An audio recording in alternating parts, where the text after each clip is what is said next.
how do you know if an influencer campaign is really working? Because spoiler alert, likes and views are not valid success markers. Many times you end up getting burnt out because you don't set clear objectives, you're not sure how to structure a campaign, or worse yet, you don't know which performance indicators actually matter. So in this video, we're gonna break down exactly the things to look out for to see whether or not your campaign was a success, and better yet, how to make sure that your campaign is a success.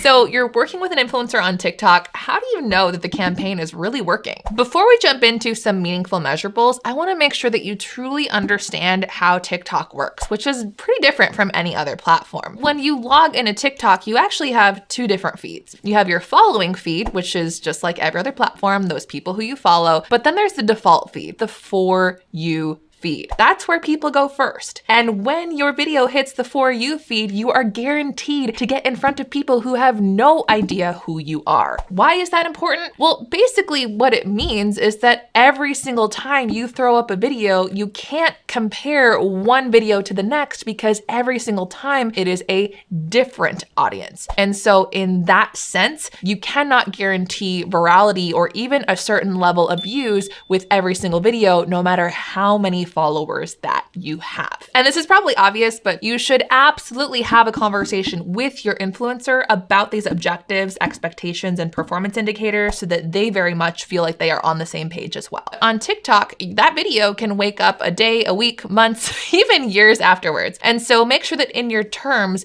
you're asking for screenshots of their analytics, 24 hours, 48 hours, 7 days, 30 days, perhaps even 60 or 90 days after upload, depending upon your expectations and campaign length. And by the way, it wouldn't be totally extraordinary for you to simply ask of your creator to give some analytics before you even sign them on to a particular campaign. Maybe you pick a certain video. That way you can kind of test them out to make sure that they are actually compatible and that their followers are real, legit, and true to what you're trying to accomplish. Speaking of influencer communication, you should definitely check out our other video where we talk all about finding your influencer, reaching out, and launching that campaign. First things first, let's talk about those objectives because you want to be so crystal clear with yourself, with your team, with your creators, what those objectives are. Are you simply wanting to increase brand visibility? Are you actually wanting customers and conversions or downloads? Are you wanting followers to your brand new page on TikTok? All of those are great, but might require different types of strategies and content as you go through and even as you're picking out your rosters of influencers and creators to work with. And regardless of how much numbers actually matter to you, it's definitely smart to know what metrics you have to choose from and what they actually mean. So let's go through and break down exactly what you can pull from each TikTok video. So long as you have a creator or a business profile, basically anything but a private or a personal profile, you have access to a unique dashboard of analytics behind every profile and behind every individual video. But just so that you know, aside from likes, comments, and shares, you can't actually see any of these analytics until about 24, more like 48 hours after a video uploads. How do you get there? On the video, in the bottom right-hand corner, you're gonna see 3 little dots. You tap those dots, and then from there, a menu will open and you can tap on analytics. From there, you'll be able to see this beautiful list of metrics. Pretty straightforward here. You've got the plays/views. You've got the amount of likes, the amount of comments, which you can also increase to, by the way, by replying to comments.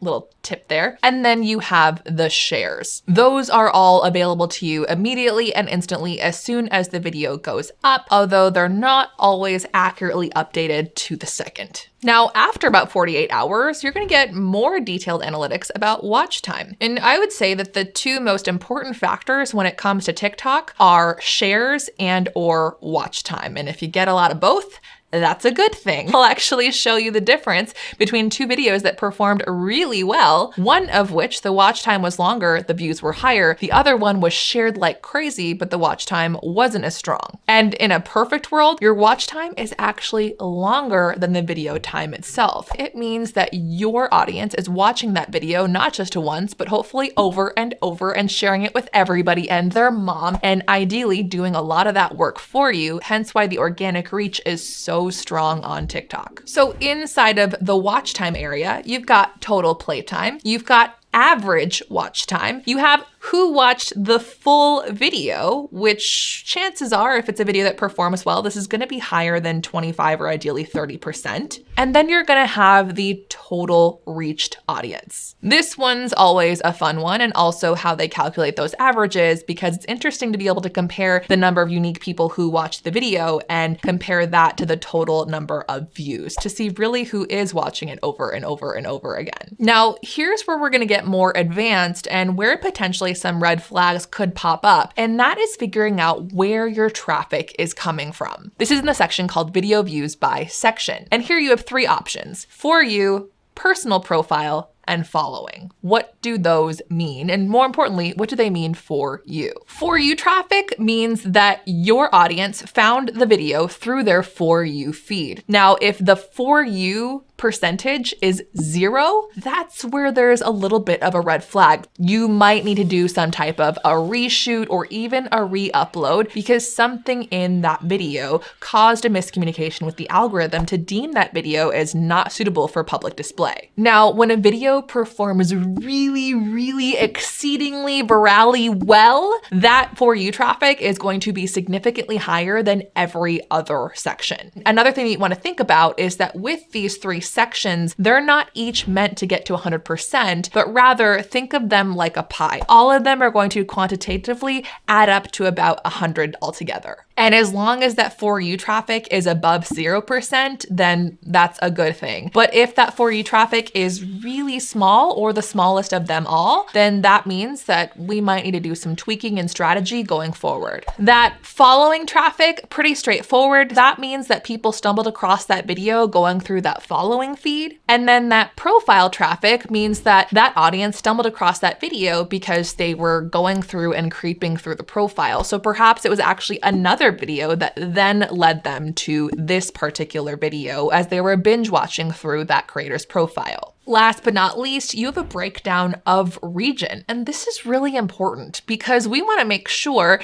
that you are hitting a relevant audience. If, for example, you have a company that's based in the US, but all of their traffic is coming from, say, China, and you don't even ship to China, well, that might not be ideal. All of these things are great if you are trying to raise more awareness and get as maximum of a reach as you possibly can. But if you're wanting to get more meaningful engagement, then there are some other metrics that we should look a little deeper into. Oh, and by the way, if you do want to do your own work of getting some more views and if awareness is actually your goal, TikTok actually has a new tool called TikTok Promote. It's kind of the equivalent of, say, a boost on Facebook or Instagram, and it's a self-serving platform that actually allows for you to put spend behind an influencer's video without you having to go inside of their account. So if you're interested in something like that, definitely look into TikTok Promote. Here are some examples of some of that more meaningful engagement. The biggest thing that sets TikTok apart is the community, which happens predominantly inside of the comment section. And actually, comments can even go viral on TikTok. That could be how you get more followers. But it's also gonna be taking a look at the comments that are left on the videos that you are creating with your creators. Are the comments simply one word, or are they a little bit more thoughtful? Is someone saying, oh my goodness, I'm gonna go buy that. I'm gonna go check it out. I just went there. Sometimes that can be a gold mine when it comes to finding other influencers, referral partners, testimonials even, that you might be able to use well beyond that video. On TikTok, you can actually reply to comments, not just with more comments, which you should absolutely be doing, but also replying to comments with a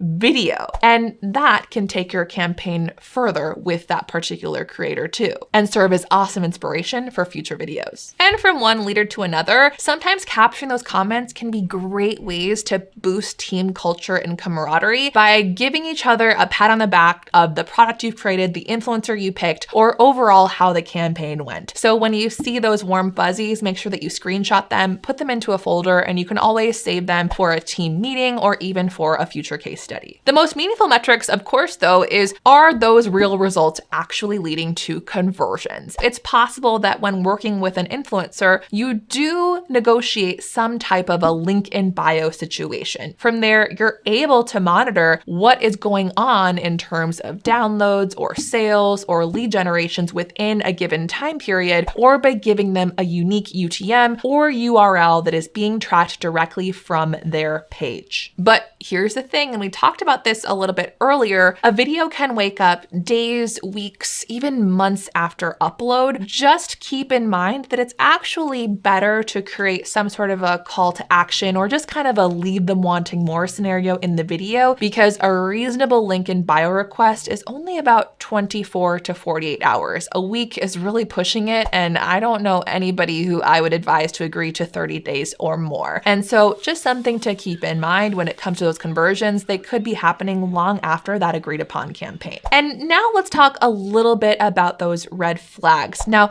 that's not to say that there's anything wrong with the influencer, but I also want you to be aware of the red flags that influencers pay attention to when a brand is reaching out to them. And most importantly, how you can be better versed when reaching out to influencers and make it as easy as possible for them to say yes. What you definitely do not want to do is to trick your influencer into thinking that they are an ambassador, but essentially what you're doing is signing them up for an affiliate program, and worse yet, potentially for a product that they have never used. They aren't just a media buy. This influencer is playing producer and copywriter and shooter and editor and all of the things, and so they deserve to be compensated fairly, either with money if you have it, and or if you really don't have a budget, product that is the equivalent to what they deserve to be paid. It's also not fair to simply pay them based off of performance. It is not reasonable for you to only pay them or not pay them until they hit a certain number of views in their performance. If you're feeling overwhelmed or you're thinking, I just don't have the budget for this, Giselle, all